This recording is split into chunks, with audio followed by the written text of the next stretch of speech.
It's the Texas Conference of Churches. It's the cooperation between Protestant, Catholics, and Orthodox statewide. It's the subject of Austin Faith Dialogue today. Please join us. Austin Faith Dialogue, at the crossroads of religion and life. A series highlighting the cultural and social interactions between the worshiping and religious communities in and around the capital city.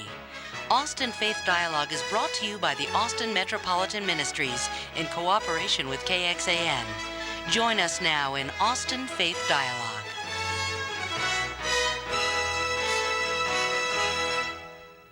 Hello, I'm Richard Thompson of Austin Metropolitan Ministries, welcoming you to this edition of the show. And today, one ecumenical organization is being looked at by another.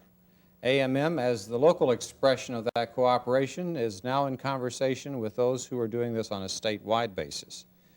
Austin is fortunate as the capital city to be the home and headquarters of a number of headquarters for different organizations, but religiously speaking, it's the TCC, the Texas Conference of Churches, that perhaps is best known. And we're privileged today to have the executive director of that ecumenical group, Carol Worthing. And we welcome you not only to this show, but to Texas as a recent arrival. And we also are pleased to have Carol Kolste, who is the president-elect of the TCC and also an ordained, a licensed That's correct. minister. Carol, you're ordained in the Lutheran Church, so we'll welcome you both on that basis as well. Thank you. You came here how long ago, Carol? A year ago, April. Mm-hmm. I originated in Minnesota, Oh, really? the far frozen north, so I truly love being in Texas. Yeah. You have a little bit of that Minnesotan. I'm told that, yes. Are you a fan of Garrison Keillor? Oh, absolutely. All right. Well, it was from there, though, that you then moved to later to Illinois and most recently here. And you were connected to ecumenical work before coming here, I understand. Yes, I served as the executive director of the Illinois Conference of Churches for 6 years before coming to that position here. I see. Now, being here for a year, have you adjusted to the climate, both in terms of the atmosphere and in terms of the culture? How has it been for you so far? I have enjoyed very much both the climate and the culture. I find both to be warm and inviting. Uh-huh. Well, I think that the thing for folks who are looking in, who perhaps have heard of Conference of Churches, or Council of Churches as it's called in other states, there is a difference, by the way. What is that? Yes, the difference is that councils of churches, generally their membership consists of the Protestant denominations. And when the Roman Catholic and Orthodox want to become a part of that, the title is changed to conference. And the reason is that a council has the meaning of some sort of official governance over a church's internal affairs.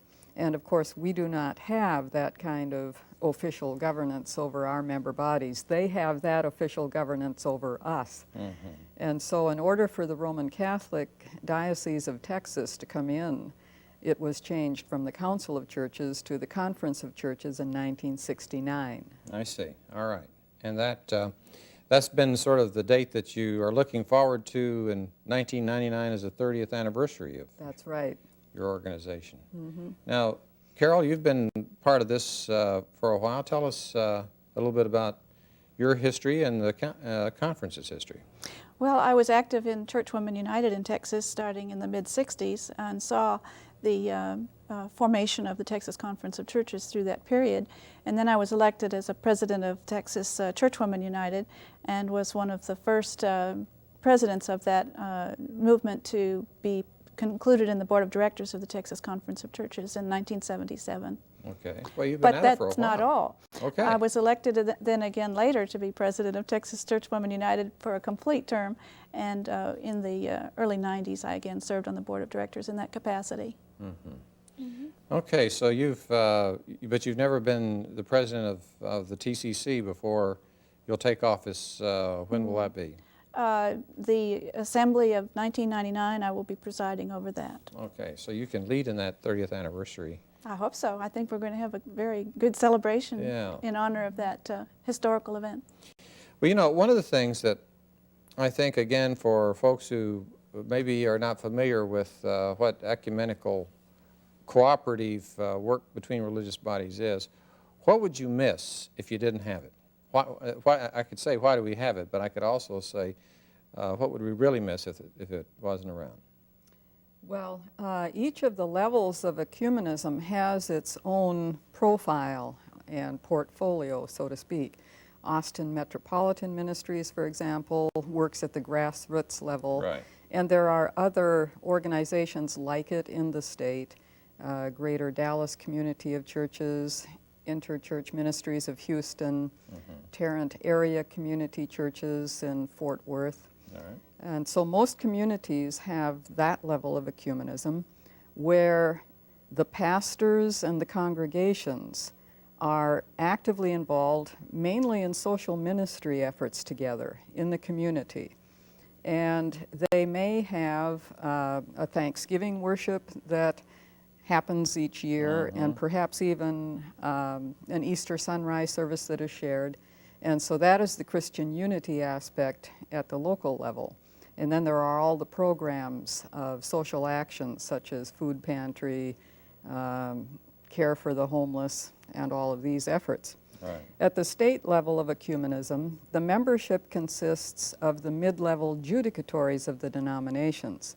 So we have 16 denominations in our membership, and the member bodies are, for example, the Roman Catholic Diocese, the Lutheran Synods, the Presbyterian Presbyteries, the Methodist Conferences, and so forth. So we have 50 member bodies in the Texas Conference of Churches, and we relate to the judicatory executives, such as the bishops, conference ministers, whatever their titles might be. And we have two commissions that we express our ministry through. One is Christian unity and interfaith relations, and the other is church and society. And rather than working at the local level, being an expression of the church's mission and ministry, we do that at the state level.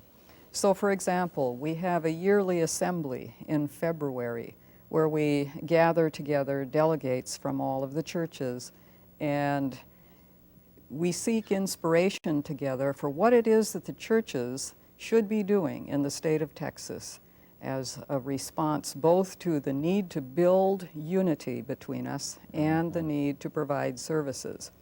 So, for example, last week we had a retreat for our College of Judicatory Leaders, and about half of them were there. And Bishop John McCarthy of the Roman Catholic Diocese of Austin is the dean of the college this year, and he opened that gathering by saying, we're making Christian history in the state of Texas with this event. This is the most leaders of Christian denominations that have gathered together for this kind of study and recreation together in the history of the state. I see. Yeah, okay. So that is a historical event in itself. Carol, you've been around long enough then to give us a little bit of the history in perspective leading up to what we've just heard. Can you fill that in for us? Well, more and more of the church bodies in Texas have joined the efforts at unity and have participated in the commission work, Church and Society, and Christian Unity. Every year, two of the denominations gather together to plan and encourage the Week of Christian Unity, and this takes forms and manifests itself in different ways in different communities, and in turn each one has followed through on those responsibilities in different ways to plan it and offer services to observe that week. The Christian Unity Week is in January, isn't That's it? correct. Okay. The Faith and Order Conference has seen many different personalities and people within the ecumenical movement to come and spend an intensive time every November, and those have been memorable and instructive and inspirational for all of those who participated. And every year, more of the denominations are encouraging their members to attend that. I see. I also know that just before the show, you told me you made this banner that we have here Yes, tonight. several years ago. Let's take a look at that and explain what is that we're looking at in the middle of Texas there. That's the symbol of the Texas Conference of Churches.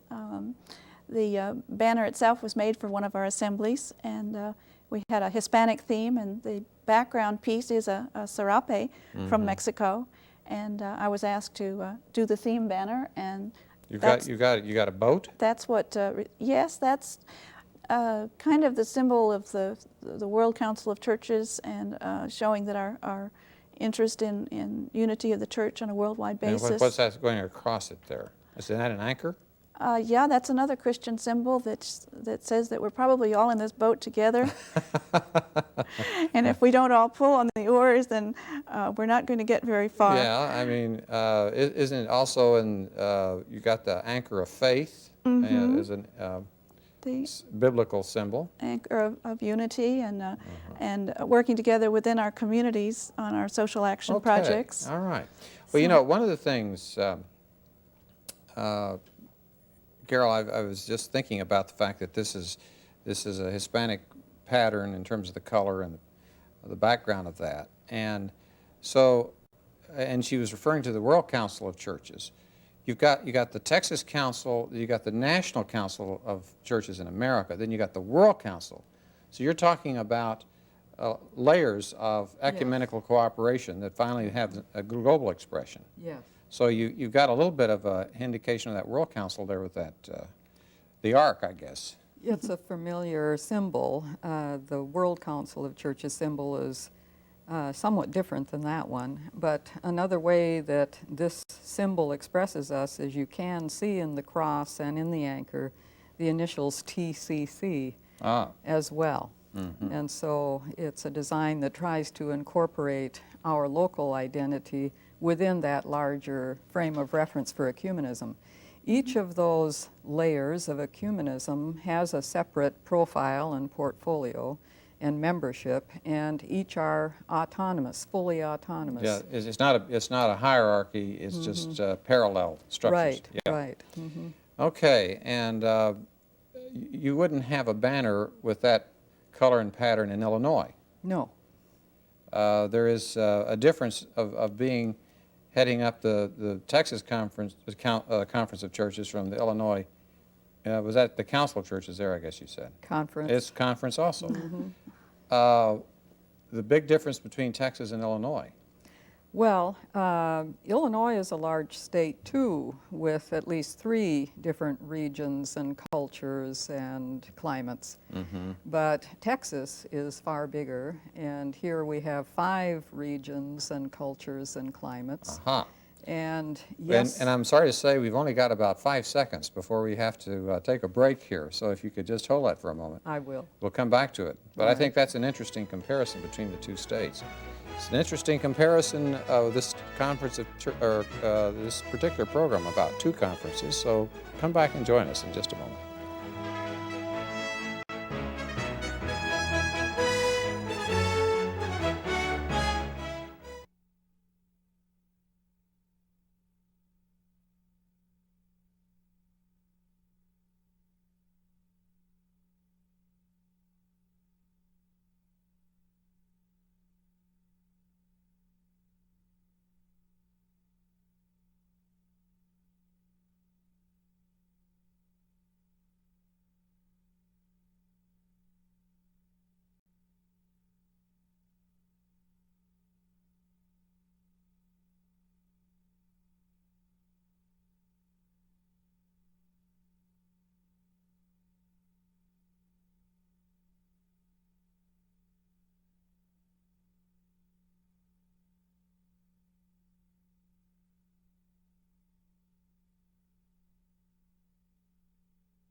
Welcome back to this edition of Austin Faith Dialogue, where we are focusing upon the Texas Conference of Churches. We have the Executive Director, Carol Worthing, with us, and also the President-elect, Carol Kolste. We've got two Carols, I just realized. That's correct. That's a record for our program. Just before the break, we were talking about your previous experience in Illinois, Carol, where you were saying that there were 3 cultures and regions, here in Texas 5. Let's pick up on that and tell us a little bit about how in Texas that's different besides being a bigger state. Well, of course, it's, I like to say it's double the challenge. And we will again be focusing on Hispanic inclusion in the Texas Conference of Churches as we have our assembly this coming February. We will have it in San Antonio, and we have 2 keynoters scheduled. One is Father Virgilio Elizondo, who is the director of the Mexican American Cultural Center in San Antonio. And another keynoter will be Reverend Dr. Minerva Carcaño, who teaches at Methodist University Perkins School of Theology. And the theme will be Receive the Spirit. As we look at what the church's role should be in the state of Texas going into the 21st century, we have to come to grips with the fact that there will come a time when the majority population in the state of Texas will indeed be Hispanic. And so we need to move from having been a conference of churches that was mainly led by denominations that were particularly out of the European heritage into the broader representation of the real population of the state of Texas. So that's one of the big challenges here in Texas, and also opportunities, because we are surrounded by this marvelous multicultural population and ethnicity and environment in which to do ministry. Carol Kolste, I remember talking with Harold Kilpatrick, Yes. the first executive director. The father of the Texas Conference of The Churches. father, right. And during his time in the beginning in '69 and into the '70s, there was Hispanic ministry involved at that time. It seems to me that I heard him say something about involvement with Cesar Chavez, the farm workers movement. Throughout this almost 30 years, there has been a very strong border ministry. There's been an exchange of workers. People have gone to the colonias to work. There have been explorations of the maquiladoros. There have been shipments of rice and beans from throughout the state, from the constituent churches and judicatories. They now refer to the rice that comes down as Texas church rice because they know that the church people have been gathering it together and have been making sure that it got to them at times when they needed it. There have been efforts to relieve some of the conditions in the colonias by sending blankets with the cooperation of some of the agencies there and Church World Service during some of the flooding or droughts, that kind of condition where the refugees needed supplies. We've been able to energize some of the service agencies to get those things, those necessities to them. Okay, so you're talking about social services that are made possible through the TCC. Right. And yet it's not just a matter of meeting hands-on need of that sort. You've just been here during the year that the Texas legislature was meeting, Carol. I understand that the Texas Conference of Churches has taken policy positions. And tell us a little bit about that experience this past year. Well, we are very concerned about the changing welfare laws, and in particular, what ramifications that will have on children in the state of Texas, because they are the most vulnerable and have the least voice of all the citizens of the state. And so our Church and Society Commission has embarked on a 5-year emphasis and focus on Texas churches for Texas children in order to try to keep our legislators aware of the need for taking care of our children, since they will fall through there is no longer the safety net that there was before in terms of welfare services. And so that is an area in which we are concerned and like to keep before our legislators those needs. So advocacy is part of your It is part purpose. of our purpose. This coming assembly, we will have someone who is well known in Austin as the preacher for the worship service. Jorge Lara Braud will be our preacher, and he will express the enabling power of receiving the Spirit by the churches as we head into the 21st century. You keep talking about the 21st century.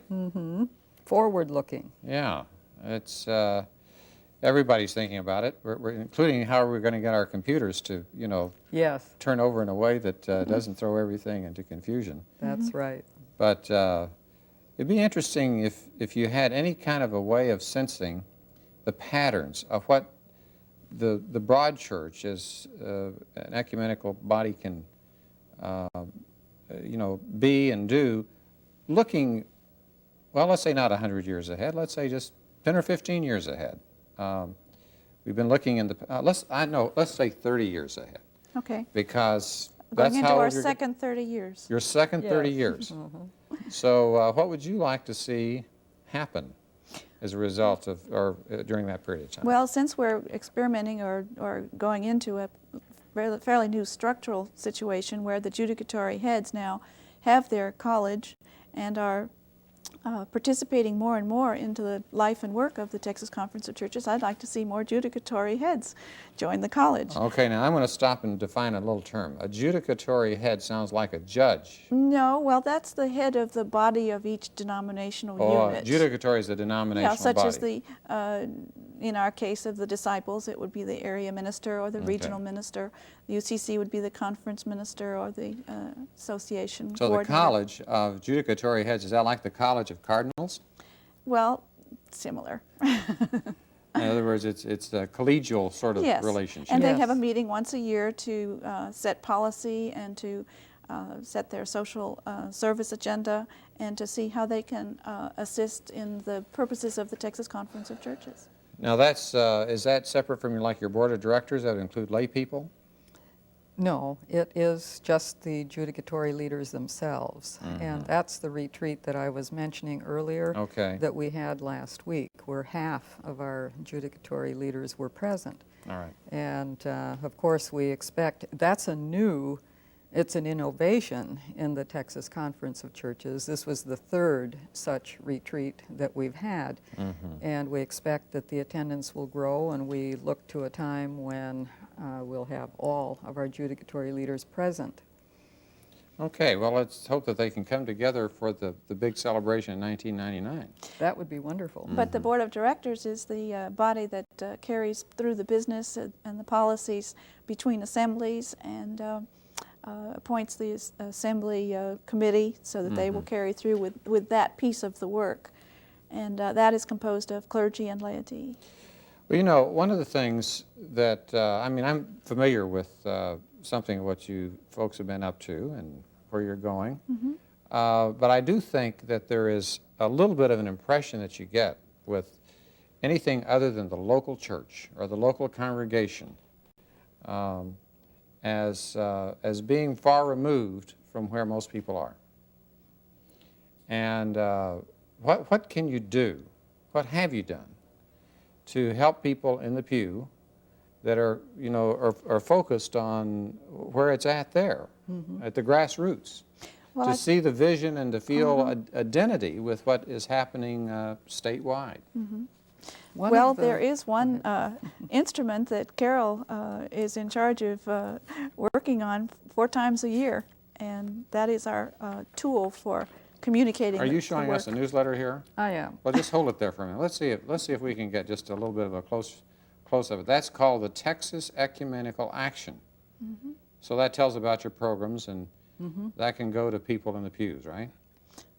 It goes to a mailing list of over 7,000, All which right. includes all of our congregations that are in our membership by virtue of their judicatory being a member.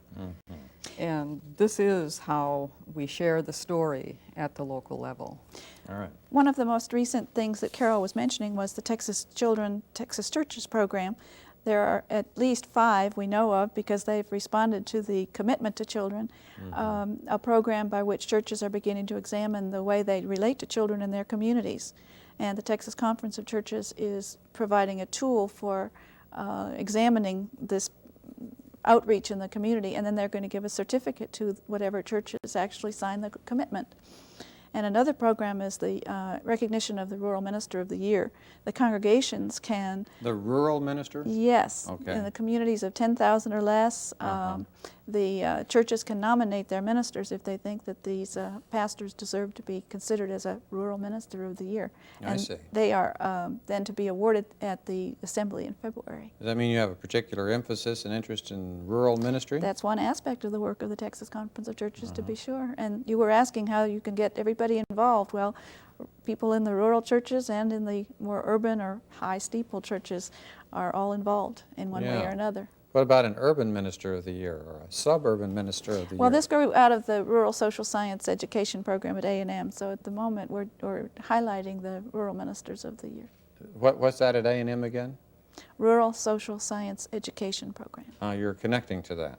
Yes, it used to be sponsored by them and connected with the Town and Country Church Conference, but now it's under the umbrella of the Texas Conference of Churches.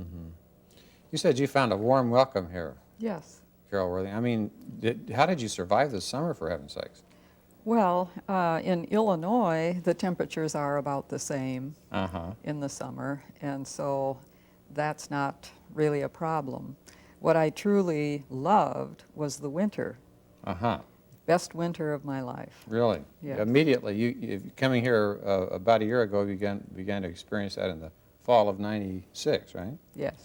Well, now, I gave, in the minute we have left, a chance for Carol Colsty to say what she would see in 30 years in 30 seconds. Tell us what you would like to see. Well, more unity, of course, in the way that we relate to one another as churches. One of our bishops has said that he truly expects to see unity among all Christians early in the 21st century. A recognition that we've got far more in common than what separates us. That's right. Yeah. Well, you know what we have in common here right now is I think we've had a good time. I think so, We too. have. Yeah, yes. it's just been is- great having you. Thank you. Nice to be here. Thanks for And inviting me. but 1999, we'll call on you again and see how things are going at that point. We'll count on it. Thank you, folks, for looking in, and next week, join us again for Austin Faith Dialogue. I'm Richard Thompson, and peace be with you.